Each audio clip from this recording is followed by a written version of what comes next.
गौर से सुनिए दोस्तों, हम सब सोचते हैं कि ज्यादा सोचना हमारी आदत है, पर सच्चाई यह है कि ज्यादा सोचना एक बचाव तंत्र है जो हमारा दिमाग बनाता है, हमें दर्द, असफलता या अनिश्चितता से बचाने के लिए।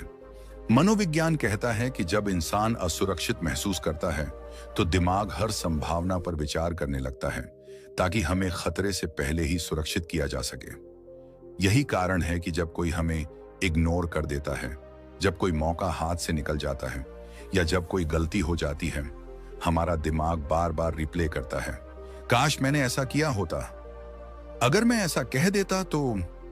दिमाग सोचता है कि वो हमें बचा रहा है, लेकिन असल में वो हमें थका रहा है, क्योंकि जो हो चुका है उस पर सोचना कोई हल नहीं लाता, बस भीतर का तूफान और बढ़ा देता है।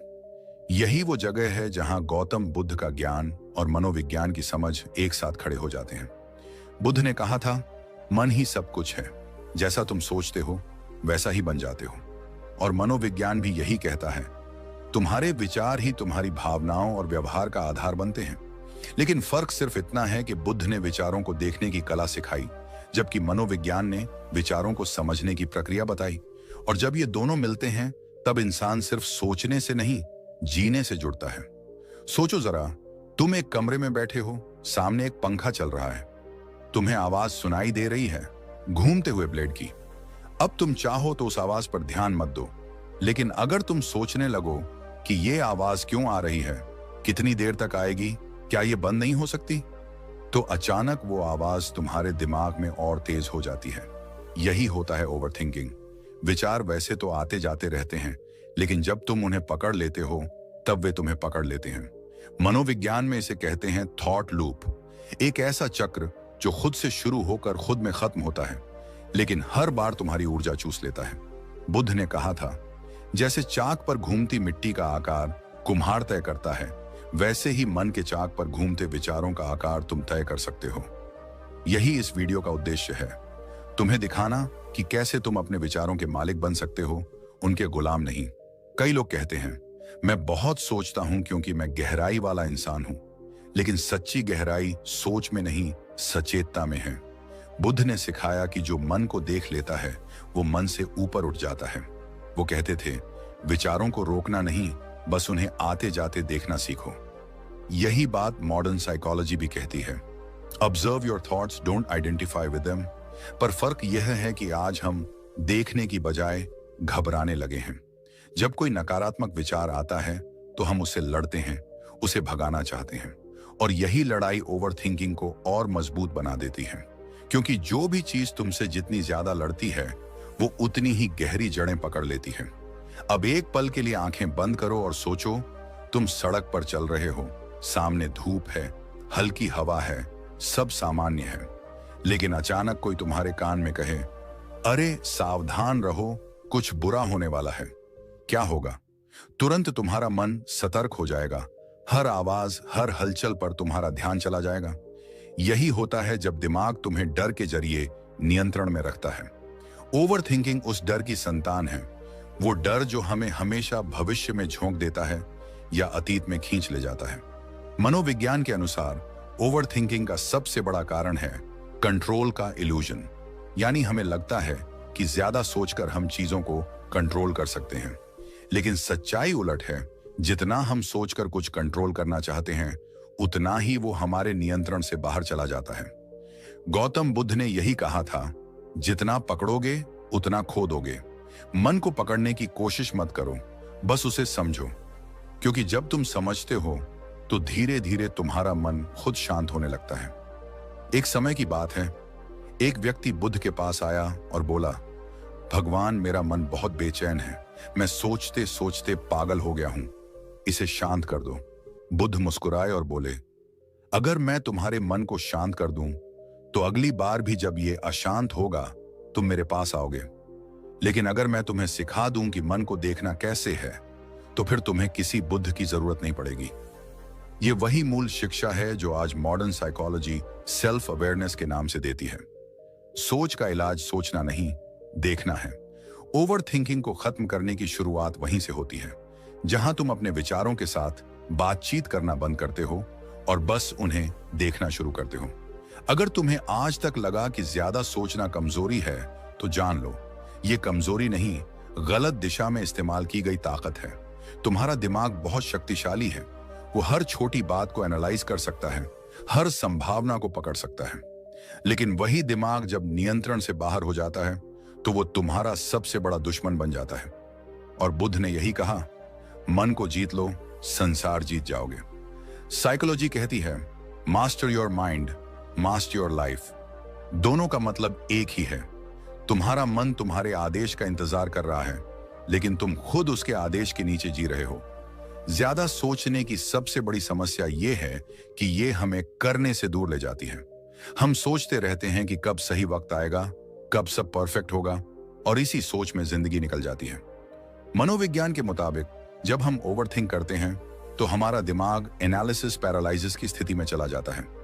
यानी जितना ज्यादा सोचो, उतनी कम कार्रवाई। और यही वह पल है जब जिंदगी धीरे धीरे हाथ से फिसल जाती है।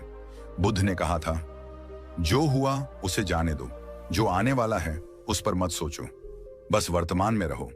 यह कोई आध्यात्मिक वाक्य नहीं, ये प्योर साइकोलॉजिकल फॉर्मूला है। क्योंकि न्यूरोसाइंस बताता है कि हमारा दिमाग प्रेजेंट मोमेंट में ही काम रहता है। जब हम अतीत या भविष्य की ओर जाते हैं, तो दिमाग सर्वाइवल मोड में चला जाता है और कॉर्टिसोल स्ट्रेस हार्मोन बढ़ा देता है। यानी तुम जितना सोचते हो, तुम्हारा शरीर उतना ही तनाव में आता है। तो अब सवाल उठता है, क्या ज्यादा सोचना बंद किया जा सकता है?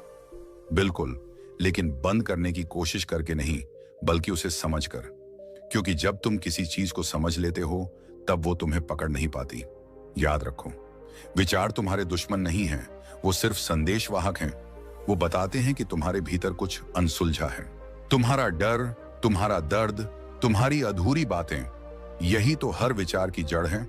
गौतम बुद्ध ने कहा था, मन के भीतर जो कुछ है वही संसार बनाता है। मनोविज्ञान इसे कहता है, आपका प्रतिवेदन आपका वास्तविकता बनाता है। दोनों का मतलब एक ही है, तुम्हारी सोच ही तुम्हारा संसार है। अगर तुम अपनी सोच को बदलना सीख जाओ, तो तुम्हारा संसार खुद बदल जाएगा। लेकिन शुरुआत हमेशा रुकने से होती है। थोड़ा रुकना, थोड़ा देखना, थोड़ा सुनना कि मन क्या कह रहा है। क्योंकि जब तुम सुनना शुरू करते हो, तब मन चिल्लाना बंद कर देता है। इस वीडियो की शुरुआत में मैंने कहा था, आज मैं तुम्हें उस स्विच तक लेकर जाऊंगा जहां से तुम अपनी सोच को नियंत्रित कर सकते हो। वो स्विच किसी किताब में नहीं, किसी मंदिर में नहीं, वो तुम्हारे भीतर है। वो तब दिखता है जब तुम खुद से कह पाते हो, बस अब मैं अपने विचारों का गुलाम नहीं रहूंगा। कभी तुमने गौर किया है कि सोच सिर्फ तब बढ़ती है जब तुम उसे रोकना चाहते हो? तुम कहते हो, अब नहीं सोचूंगा, और वही सोच और तेजी से आने लगती है। ऐसा क्यों होता है? मनोविज्ञान बताता है, क्योंकि जब हम किसी चीज से बचने की कोशिश करते हैं, हमारा मस्तिष्क उस पर और ज्यादा ध्यान देता है। इसे रीबाउंड इफेक्ट कहा जाता है। जैसे अगर मैं तुमसे कहूं, 1 मिनट तक सफेद हाथी के बारे में मत सोचो, तो तुम्हारा पूरा ध्यान उसी सफेद हाथी पर जाएगा। विचारों के साथ भी यही होता है। जिस विचार को तुम भगाना चाहते हो, वही विचार सबसे ज्यादा हावी हो जाता है। और यहीं से शुरू होता है ओवरथिंकिंग का असली चक्र। गौतम बुद्ध ने इस सत्य को 2500 साल पहले ही समझ लिया था। उन्होंने कहा था, जिससे तुम भागते हो वही तुम्हारा पीछा करता है। उन्होंने विचारों को शत्रु नहीं माना, उन्होंने उन्हें समझने की कला सिखाई। क्योंकि विचार को मिटाने की कोशिश करना उस आग पर तेल डालने जैसा है जिसे तुम बुझाना चाहते हो। बुद्ध ने कहा, विचार को मत रोको, बस देखो, उसे आने दो, जाने दो, जैसे बादल आते हैं और चले जाते हैं। मनोविज्ञान भी यही कहता है, thoughts are not permanent, they pass when not engaged. पर हम क्या करते हैं? हम हर बादल को पकड़ना चाहते हैं, उसका अर्थ निकालना चाहते हैं, और धीरे धीरे उसी में खो जाते हैं। दिमाग की एक विशेषता है, वो अधूरा काम पूरा करना चाहता है। इसे झिगार्निक इफेक्ट कहते हैं। जब भी कोई बात अधूरी रह जाती है, किसी से झगड़ा, किसी की अनकही बात, कोई अधूरा सपना, तो दिमाग बार बार उसी पर लौटता है। वो सोचता है, अगर मैंने ऐसा कहा होता, अगर मैंने ऐसा किया होता। लेकिन असल में वो बीते हुए समय को बदल नहीं सकता, बस तुम्हें थका सकता है। यही वजह है कि गौतम बुद्ध ने वर्तमान क्षण पर इतना जोर दिया। उन्होंने कहा, अतीत जा चुका है, भविष्य अभी आया नहीं है, सिर्फ यह क्षण ही सत्य है। मनोविज्ञान इसे माइंडफुलनेस कहता है, यानी वर्तमान में पूर्ण रूप से उपस्थित रहना। क्योंकि जब तुम वर्तमान में जीना सीख लेते हो, तब दिमाग को दो कामों से राहत मिलती है। ना उसे अतीत सुधारना पड़ता है, ना भविष्य की चिंता करनी पड़ती है, और वहीं से तुम्हारा मन शांत होना शुरू होता है। अब सोचो, कितनी बार तुमने किसी छोटी बात को इतना बड़ा बना दिया कि वो तुम्हारी नींद, तुम्हारा मूड, तुम्हारा दिन सब खा गई। किसी ने व्हाट्सएप पर रिप्लाई नहीं दिया, किसी ने बात का टोन थोड़ा अलग रखा, और तुमने 10 कहानियां बना ली। कभी सोचा क्यों? क्योंकि दिमाग सर्टिनिटी चाहता है, और जब उसे स्पष्टता नहीं मिलती तो वो खुद कहानी गढ़ लेता है। यही मनोविज्ञान कहता है, द माइंड हैड अनसर्टेनिटी। और बुद्ध ने यही बात सरल शब्दों में कही। अनिश्चितता जीवन का ही हिस्सा है, लेकिन मन उसे स्वीकार नहीं कर पाता। जब तुम स्वीकारना सीख लेते हो, तब सोच अपने आप रुक जाती है। स्वीकार करना यानी कहना, हाँ, ये वैसा नहीं हुआ जैसा मैंने चाहा था, लेकिन ये भी जीवन का हिस्सा है। एक्सेप्टेंस ही ओवरथिंकिंग का सबसे गहरा इलाज है, क्योंकि जब तुम स्वीकारते हो तो दिमाग को लड़ने की जरूरत नहीं पड़ती और वह खुद शांत हो जाता है। अब जरा कल्पना करो, तुम शांत बैठे हो, आंखें बंद हैं, सांसें धीमी हैं, कोई विचार आता है, मुझे कल ऑफिस में क्या कहना है। तुम उस विचार को देखो, लेकिन उसका पीछा मत करो। वो जाएगा, फिर दूसरा आएगा। अगर कल मीटिंग खराब हो गई तो फिर उसे भी देखो। बुद्ध कहते हैं, देखो पर जाओ मत। यही ध्यान की जड़ है, विचारों के बीच स्थान बनाना। और न्यूरोसाइंस भी यही कहती है, जब तुम विचारों को ऑब्जर्व करते हो, ना कि उनमें फंसते हो, तो मस्तिष्क के अमिग्डाला की एक्टिविटी कम हो जाती है और शांति बढ़ जाती है। यानी ध्यान केवल आध्यात्मिक नहीं, जैविक विज्ञान भी है। तुम्हारे मस्तिष्क का काल्म होना किसी मिरेकल से नहीं, बल्कि अभ्यास से होता है। बुद्ध की एक विधि थी, श्वास पर ध्यान। उन्होंने कहा, सांस को देखो, बस देखो। जब विचार आए, बस मुस्कुराओ और फिर सांस पर लौट आओ। यही बात आज का मनोविज्ञान कहता है, ब्रीदिंग एंकर्स द माइंड।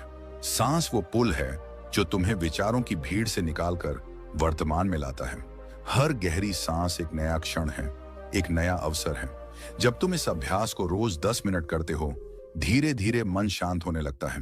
तुम सोचने से पहले देखना सीख जाते हो, और यही ट्रांसफॉर्मेशन की शुरुआत होती है। अब हम एक और गहरी परत में उतरते हैं। क्यों कुछ विचार कभी नहीं जाते? क्यों कुछ बातें बार बार मन में आती रहती हैं, भले ही साल बीत गए हों? मनोविज्ञान कहता है, क्योंकि वो बातें केवल विचार नहीं, भावनाएं हैं। हर अधूरी भावना, हर दबा हुआ डर, हर अनकहा दर्द, वो ऊर्जा बनकर भीतर फंस जाता है और विचारों के रूप में बार बार उभरता है। बुद्ध ने कहा था, जो महसूस किया जाना बाकी है वह मन से जाएगा नहीं। मतलब जब तक तुम अपनी भावना को समझ नहीं लेते, वो विचार बनकर तुम्हारा पीछा करती रहेगी।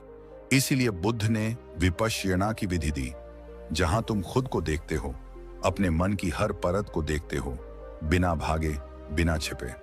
तुम देखते हो कि तुम्हारे विचार कहां से उठते हैं, और धीरे धीरे तुम्हें समझ आता है, वो विचार मैं नहीं हूं। तुम्हारे और तुम्हारे विचारों के बीच की दूरी जितनी बढ़ती है, मन उतना शांत होता जाता है। अब जरा अपने जीवन पर नजर डालो। तुम कितनी बार सोचते हो, काश मैंने ऐसा किया होता। लेकिन उस सोच ने क्या बदला? कुछ नहीं, उसने बस तुम्हारे आज को बोझिल कर दिया। बुद्ध ने कहा, जो चला गया वो धुएं की तरह है, हवा में कुछ पल ठहरता है, फिर मिट जाता है। तुम क्यों उसे पकड़कर रो रहे हो? साइकोलॉजी भी कहती है, the mind's job is to protect, not to heal. Healing begins when you stop replaying, यानी मन सुरक्षा चाहता है, लेकिन सुकून तभी आता है जब तुम छोड़ना सीखते हो। एक कहानी है, एक भिक्षु नदी पार कर रहा था। रास्ते में उसने एक औरत को देखा जिसे नदी पार करनी थी, पर पानी बहुत तेज था। भिक्षु ने उसे उठाकर नदी पार कराई। कुछ देर बाद उसका साथी भिक्षु बोला, तुमने एक औरत को छुआ, ये नियमों के खिलाफ है। पहला भिक्षु मुस्कुराया और बोला, मैंने उसे नदी के उस पार छोड़ दिया, लेकिन तुम अब तक उसे अपने मन में ढो रहे हो। यही है ओवरथिंकिंग की सच्चाई, जिसे हमें छोड़ देना चाहिए, हम उसे भीतर उठाए घूमते रहते हैं। अब सवाल उठता है, क्या मन को पूरी तरह शांत किया जा सकता है?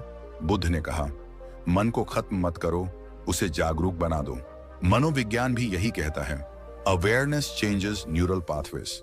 जब तुम अपने विचारों को बिना डर, बिना प्रतिरोध देखना शुरू करते हो, तब दिमाग नई न्यूरल कनेक्शंस बनाता है।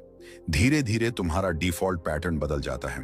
तुम अब हर चीज पर सोचने की बजाय हर चीज को देखने लगते हो, और यही ओवर थिंकिंग से अवेयरनेस की यात्रा है। अब इस यात्रा को थोड़ा आधुनिक जीवन से जोड़ो। सुबह उठते ही फोन उठाते हो, नोटिफिकेशंस देखते हो, फिर दिमाग सोचने लगता है, किसने क्या कहा, क्यों नहीं कहा, मुझे क्या करना चाहिए, और बिना जाने तुम उस डिजिटल लूप में फंस जाते हो। हर स्क्रॉल तुम्हारे विचारों को और रेस्टलेस बना देता है। साइकोलॉजी इसे डोपामाइन लूप कहती है। दिमाग हर बार नई जानकारी से छोटी छोटी खुशियां चाहता है, लेकिन अंत में वो थक जाता है। इसलिए बुद्ध ने कहा था, जो बाहर भागता है वो थक जाता है, जो भीतर लौटता है वो शांति पाता है। तुम्हें बस थोड़ी देर अपने भीतर लौटना है। फोन, दुनिया, विचार सब छोड़कर बस कुछ पल खुद के साथ। वही शुरुआत है जहां सोच धीमी पड़ती है। कभी अपने मन से यह सवाल पूछो, क्या यह सोच अभी जरूरी है? हर बार जवाब नहीं होगा। हर सोच तुम्हारे काम की नहीं होती। कुछ विचार सिर्फ गुजरते बादल होते हैं। उन्हें जाने दो, क्योंकि तुम बादल नहीं, आसमान हो। और जब तुम यह पहचान लेते हो, तब कुछ भी तुम्हें विचलित नहीं कर सकता। अब जरा एक छोटे अभ्यास पर ध्यान दो। हर बार जब तुम्हारा मन दौड़ने लगे, रुक जाओ, गहरी सांस लो और खुद से कहो, यह विचार मेरा नहीं, बस गुजर रहा है। तुम देखोगे कि धीरे धीरे मन शांत होता जा रहा है। यह कोई जादू नहीं, यह अभ्यास है। गौतम बुद्ध ने भी कहा था, ध्यान एक रात में नहीं आता, यह 1000 बार मन के भटकने और लौटने की प्रक्रिया है। मनोविज्ञान इसे न्यूरल रिवायरिंग कहता है। हर बार जब तुम खुद को ऑब्जर्व करते हो, तुम अपने दिमाग का नया पैटर्न बना रहे होते हो। धीरे धीरे तुम महसूस करोगे कि वही बातें जिनसे पहले तुम्हें तनाव होता था, अब तुम्हें हिलाती नहीं हैं। वो बातें अब सिर्फ घटनाएं हैं जो आती हैं और चली जाती हैं। यही असली स्वतंत्रता है, विचारों से आजादी। बुद्ध ने कहा, जब तुम मन को पहचान लेते हो, तब कोई मन नहीं बचता। साइकोलॉजी कहती है, मेटा अवेयरनेस डिसॉल्व्स आइडेंटिफिकेशन। दोनों का मतलब एक ही है। जब तुम ऑब्जर्वर बन जाते हो, तब थिंकर खत्म हो जाता है। और शायद यही जीवन की सबसे सुंदर अवस्था है, जब तुम्हें यह महसूस होता है कि शांति बाहर नहीं, तुम्हारे भीतर है। जब तुम समझ जाते हो कि विचारों को बदलने की जरूरत नहीं, बस उन्हें देखने की जरूरत है। वो खुद बदल जाएंगे, जैसे ठहरा हुआ पानी धीरे धीरे साफ हो जाता है। अब इस क्षण पर सोचो, तुम्हारे भीतर जो हलचल थी, क्या वो थोड़ी धीमी नहीं हो गई? वो इसलिए क्योंकि तुम्हारा ध्यान अब विचारों पर नहीं, देखने वाले पर है। और वही देखने वाला तुम्हारी असली चेतना है, जो हमेशा शांत रहती है। कभी कभी जिंदगी हमें वहीं खड़ा कर देती है जहां बस 2 रास्ते दिखते हैं। एक, सोचते रहो और वहीं रुक जाओ, या दूसरा, सोच को छोड़ो और आगे बढ़ जाओ। असल में जीतने वाले वही होते हैं जो दूसरे रास्ते को चुनते हैं, जो सोचते तो हैं मगर सोच में फंसते नहीं, जो महसूस करते हैं मगर मन के तूफान में बहते नहीं, जो जानते हैं कि हर विचार, हर भावना, हर डर बस एक लहर है, आती है और चली जाती है, लेकिन समुद्र तो वही रहता है, शांत, गहरा, स्थिर। और जब तुम अपने भीतर उस समुद्र को पहचान लेते हो, तो जिंदगी तुम्हारे साथ खेलना बंद कर देती है। फिर न कोई बात ज्यादा चोट करती है, न कोई डर ज्यादा भारी लगता है। तुम बस समझ जाते हो कि मन सोचता रहेगा, यही उसका काम है, मगर उसे सुनना या नहीं, ये तुम्हारा निर्णय है। यही जागरूकता बुद्ध ने सिखाई थी, और यही बात आधुनिक मनोविज्ञान बार बार दोहराता है। चेतना हर चीज को ठीक करती है। अब समय आ गया है कि तुम अपनी सोच के गुलाम नहीं, उसके स्वामी बनो। अगर कोई विचार तुम्हें तोड़ रहा है, उसे पकड़ो मत, बस देखो और जाने दो, क्योंकि हर उस चीज को जिसे तुम देख सकते हो, उसे ऊपर उठ सकते हो। मन को देखने की यही कला, यही ध्यान, यही माइंडफुलनेस तुम्हें उस गहराई में ले जाती है जहां शांति खुद तुम्हारा इंतजार कर रही है। याद रखो, ज्यादा सोचने से कभी कोई हल नहीं निकलता। हल तब आता है जब तुम शांत होते हो, और ये शांति कोई किताब नहीं दे सकती, कोई इंसान नहीं दे सकता। ये तुम्हारे भीतर छुपी है, बस उसे महसूस करना सीखो। जब तुम अपने मन से दोस्ती कर लोगे, तो दुनिया की कोई शक्ति तुम्हें बेचैन नहीं कर पाएगी।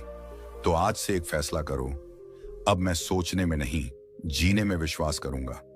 अब मैं अपने विचारों का कैदी नहीं, साक्षी बनूंगा, क्योंकि जो खुद को देख सकता है वो खुद को बदल भी सकता है।